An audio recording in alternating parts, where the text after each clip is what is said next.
मेरी आत्मा जोड़ दिया। जीव आत्मा जुड़ गया, उसका योग हो गया। जिस अवस्था के लिए भगवान कृष्ण कहते हैं कि तू मेरे शरण हो जा, तो अपने को मुझसे जोड़ दे, वो सरलता से हमें आ चली जाती है। श्रद्धा हुई, जब मेरी बुद्धि पवित्र हुई, विश्वास हुआ कि वास्तव में ऐसे ही महापुरुष हैं, और इससे आगे जब मेरा अहम पवित्र हो गया, तो जो मैं ये झुकता नहीं, कि सामने झुकता नहीं था, वो अहम गुरुचरण झुक जाता है। जैसे आप चाहें, ये जो मैं था अब झुक गया चरणों में। और गुरु क्या कहता है? गुरु आप में नया निर्माण कर देता है।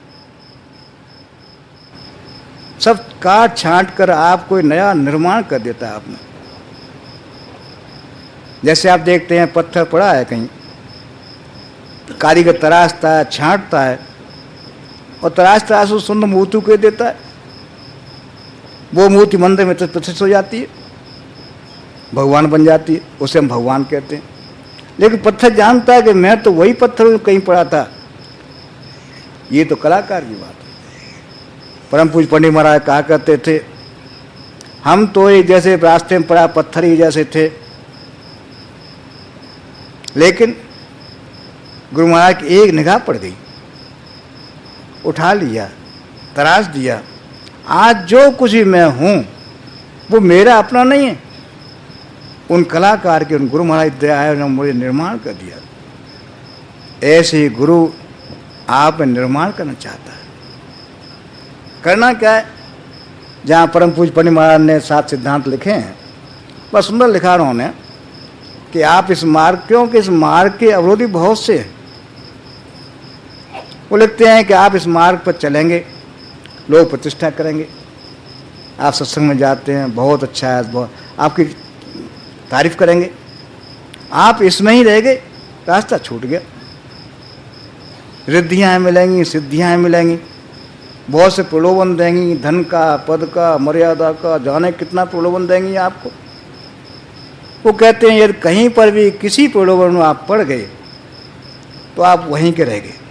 किसी पद में, किसी प्रतिष्ठा में, किसी और में, कहीं पर भी आप रुक गए तो आप वहीं पर रह गए। वो लिखते हैं, अंत में लिखते हैं कि गुरु आपको बहुत आगे ले जाना चाहता है। जहाँ अच्छे अच्छे योगी नहीं पहुँचे, वहाँ गुरु आप ले जाना चाहता है। करना क्या है? उनके चरण देखते चलें, क्या हो रहा है, क्या नहीं हो रहा है, मुझे इससे कोई मतलब नहीं। मैंने तो सौंप दिया, पत्थर ने सौंप दिया कारीगर को, जैसा चाहे निर्माण कर दे। ऐसे ही गुरु नया निर्माण करता है। गुरु वहाँ लिखा है कि हम तो साधक यहाँ पट्टी बांध देते हैं। बहुत सी कितनी इतनी झीनी अवस्थाएं हैं, कितनी झीनी अवस्था बदलती जाती हैं, अनेक अवस्थाएं बदलती जाती हैं।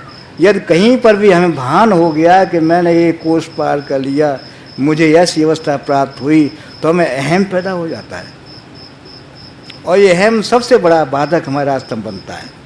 गुरु महाराज कहते हैं हम तो साधक यहाँ पट्टी बांध देते हैं। कैसे? आप सब अनुभव किया होगा। कभी कभी आप ध्यान में बैठते हैं, बहुत अच्छा ध्यान लगता है, बहुत अच्छा ध्यान लगता है, मालूम पड़ता है कि बहुत ही नज़दीक पहुंच गए। लेकिन कभी कभी बिल्कुल भूल जाते हैं, मालूम ही नहीं पड़ता कहाँ पर हैं। अरे ध्यान ही नहीं रहा, कहाँ विचार इतने प्रबल हो गए कि विचार ही नहीं बन रहा। कारण वो जो अवस्था आपने अनुभव की थी पहले, वो आपकी नहीं थी, गुरु कृपा से उसकी बात हुई। जो कहते हैं हम तो पट्टी बांध देते हैं। पट्टी इसलिए कि उसे कोई अनुभव न हो, और जहाँ उस अवस्था में पहुँच जाता है, पट्टी खोल दे, देख भाई तू कहाँ पर है। वास्तव में गुरु वहाँ ले जाना चाहता है जहाँ अच्छे अच्छे नहीं पहुँच पाए, जीवन का श्रेय देना चाहता है। करना क्या है? बस उनके चरण देखते चलें, देखते चलें। गुरु आप बहुत आगे ले जाना चाहते हैं। बहुत जो जीवन में किसी को प्राप्त नहीं हो पाता, वो आपको देना चाहता है। गुरु हमारे पिता है, गुरु हमारी माँ है। आप जानते हैं माँ में कितना स्नेह होता है। पिता और माँ दोनों ही स्नेह बच्चे से करते हैं, लेकिन माँ के स्नेह में एक ममता होती है, माँ के स्नेह वत्सलता होती है। कैसा ही पुत्र कुपुत्र हो, लेकिन माता कुमाता नहीं होती। गुरु मातृ रूप है, हमारे हृदय को नहीं देखता, हमारे विकारों को नहीं देखता, बल्कि कृपा बरसाता रहता है, धीरे धीरे हम वहाँ पहुँचाता जहाँ अच्छे से नहीं पहुँच पाते। वास्तव में गुरु महाराज ने जो चीज़ दी है, ऐसी चीज़, इतना सरल साधना, इतनी सहज चीज़ देने वाले संसार और कोई महापुरुष आए नहीं। ये जो साधना हम आप कर रहे हैं, ये पूर्ण साधना है। जैसे आप देखते हैं बीज होता है, छोटा सा बीज होता है, लेकिन उसमें सारा सब कुछ समाया रहता है। इस बीज से कैसा पौधा उगेगा, कैसे पत्ते होंगे, कैसी शाखाएं होंगी, कैसा फूल आवेगा, कैसा फल आवेगा, फिर कैसा उस बीज बनेगा। बीज से लेकर बीज बनने तक की सभी कुछ उस फल, छोटे से बीज में समाहित रहती है। ऐसे गुरु महाराज की साधना, जिसे हम बहुत छोटी समझते हैं, बहुत सरल समझते हैं, उसमें सब कुछ समाया हुआ है। आपको बिगिनिंग से नीचे से उठा करके बहुत ऊपर तक, जहाँ जीवन का ध्येय है, वहाँ तक ये साधना पहुँचा देती है। करना क्या है, जैसा उनका आदेश है कि सुबह शाम नियम से इसे हम करते रहें, क्योंकि ये मन का स्नान है। इसे करने से हमारे मन के विकास साफ होते रहते हैं। इसलिए आवश्यक ये है, नियम से इसे अब जीवन का अंग बना लें।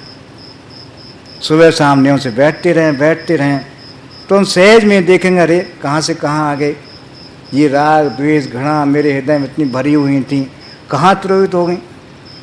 आप अपने में एक सफाई महसूस करेंगे, आप में अपने में सफाई आ जाएगी।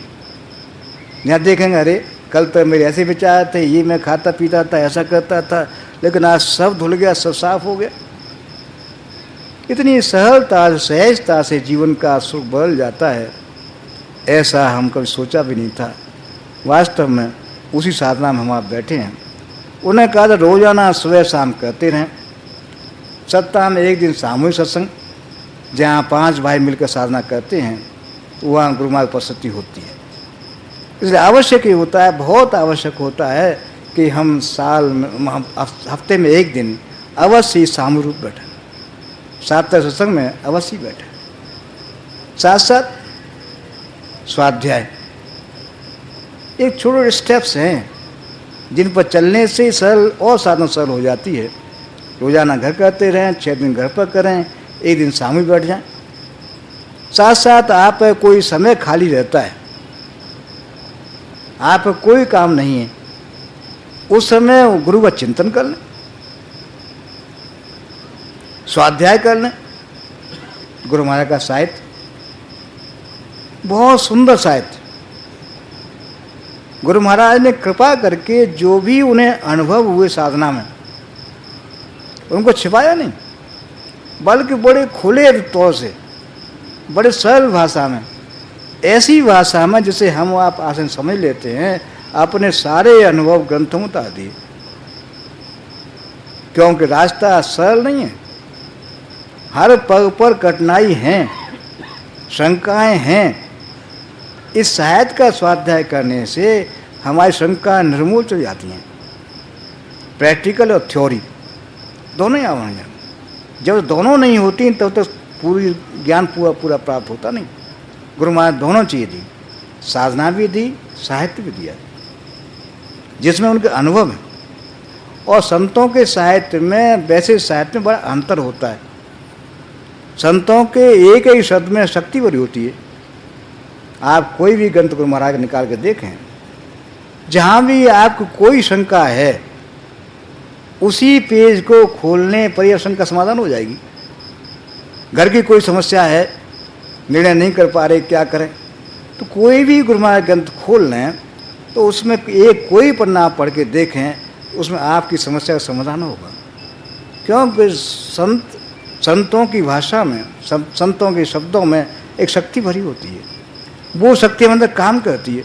ज्ञान और शक्ति दोनों चीज़ें अलग हैं। ज्ञान तो हमें होता ही पढ़ने से, लेकिन संतों के शब्दों को पढ़ने शक्ति मिलती है, एक ऊर्जा मिलती है, स्फूर्ति मिलती है, और जिससे हमारा और सरल हो जाता है।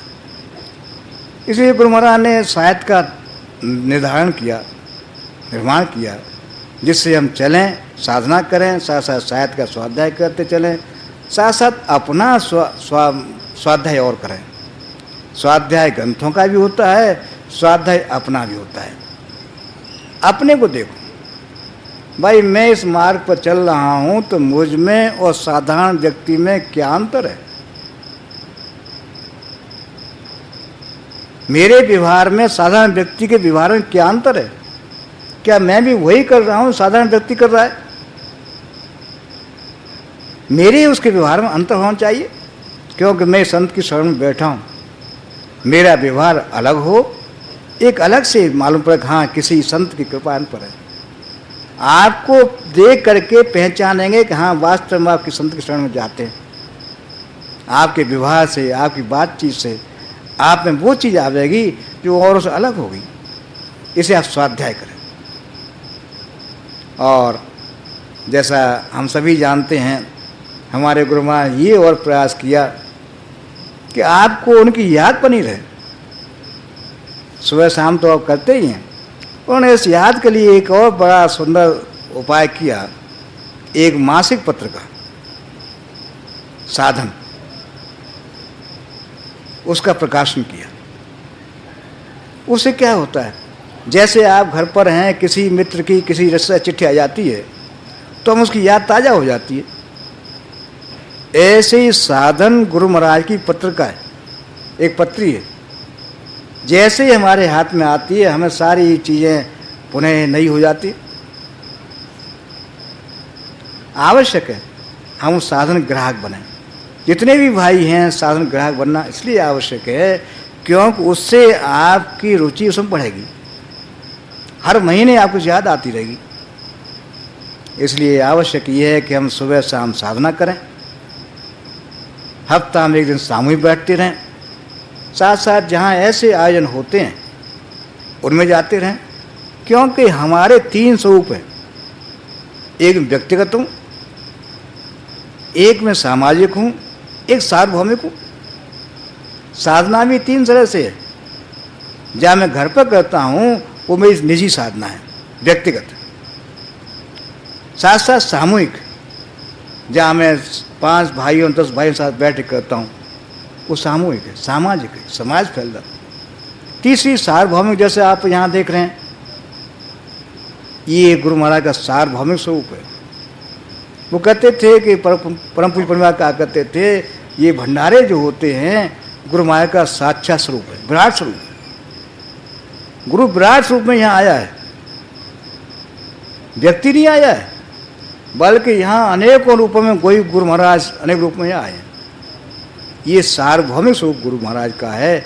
इसमें आ जाते हैं तो आप देखते हैं यहाँ सहज मन लग जाता है। घर पर नहीं लगता, लेकिन यहाँ लग जाता है।